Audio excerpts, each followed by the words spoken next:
Hey, this is Justin. Thanks for tuning in. I haven't been fishing lately because I've been out of the country, but my daughter and I went this last Wednesday on the 3rd of August to Lake at the Hills in Cedar City. Now, we didn't do very good, just caught a few little bluegill. Probably just a timing issue, but it's still a good fishery. Trout were last stocked in March, but there were still some milling around. They will be stocked again in September when the water cools off. In the meantime, you can catch bluegill, channel catfish, and largemouth bass as well. I've even seen some crappie pulled out of there. I've seen some nice largemouth caught out of Lake at the Hills on Fishbrain. So it's a nice little urban fishery for you guys up there. Of course, it's kid friendly, bathrooms, handicap accessible, paddleboarding, kayaking, those kind of things. It's a small little pond, but it's still a good place to fish, especially to take kids. I imagine the summer doldrums should die off pretty soon as the water temps start to drop. The fishing should pick up and be a little bit more consistent. Night fishing is still a good option. Of course, you have to pay attention to the park hours. But it's a good little fishery. Very clear water, as you can see, even when it's stained from rain the night before. Very clear, a lot of rock. I would say the bait fish is probably the bluegill, as well as crawfish, crawdads. But topwaters, bugs, anything they want to bite, they'll bite. So keep fishing, Lake of the Hills.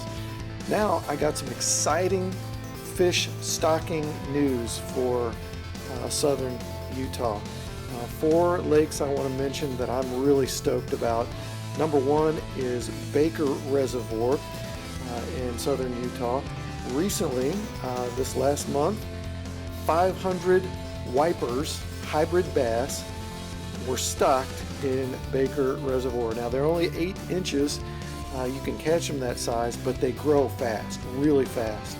So not catchable really this year, but next year, the next few years, if they do even half as well as they do in Newcastle and Minersville, that's going to be an exciting fishery with the trout and bass and the wipers there, the hybrid bass. I am stoked about Baker for next year. Also found out that Upper Enterprise was stocked with kokanee fry, about 10,000 of them in May.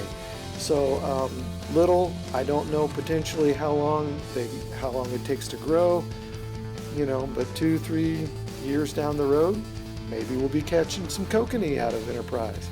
So that's pretty cool as well. Listen to this.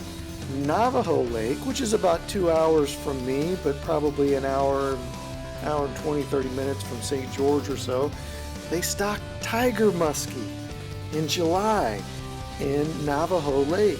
Now, not a whole lot of them, and of course they're not big yet, but if you know anything about tiger muskie, they're a mixture between a hybrid between muskie and pike, and they are aggressive, fun fish. So that is really cool news. I'm going to be planning on making some tiger muskie trips in the next few years. Let's see, what else is going on? Pine Valley Reservoir, little Pine Valley up tucked in the mountains up there, has been stocked on and off all summer with trout. So if you're looking to get your trout fix, that's a good place to go. It's probably pretty consistent. It's not a big lake, nothing really much more than a pond, but they are there. But another interesting addition was they also stocked some tiger trout in there. So I've never caught a tiger trout. I'm hoping to do so soon, maybe go up into the mountains a little bit, but maybe next year there'll be some tiger trout in there catchable. So hey, that's some exciting fish stocking news for the Department of Division of Wildlife in Utah. They're doing a great job to keep us on some exciting species of fish. Kudos to them and their hard work. Till next time, friends, tight lines.